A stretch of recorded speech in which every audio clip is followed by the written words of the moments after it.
If you have cancer, heart disease or diabetes, you're not alone. They affect each of us at some stage in our lifetime. 20 years ago, my father-in-law Stan was told, "You have cancer.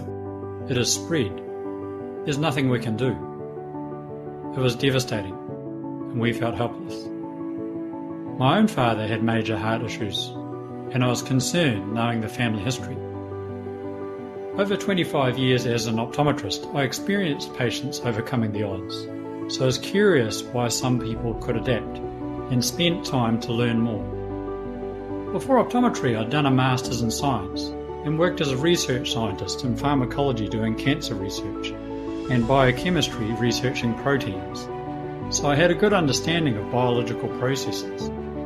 But how our mind influences health interested me.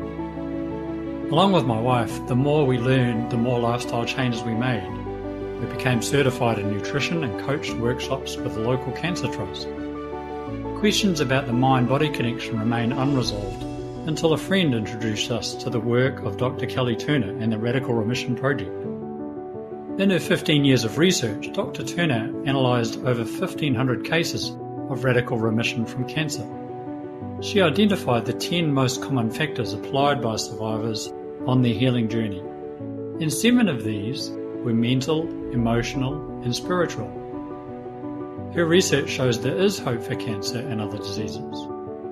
So our mission today is to restore hope by helping you to apply the 10 healing factors in a supportive community.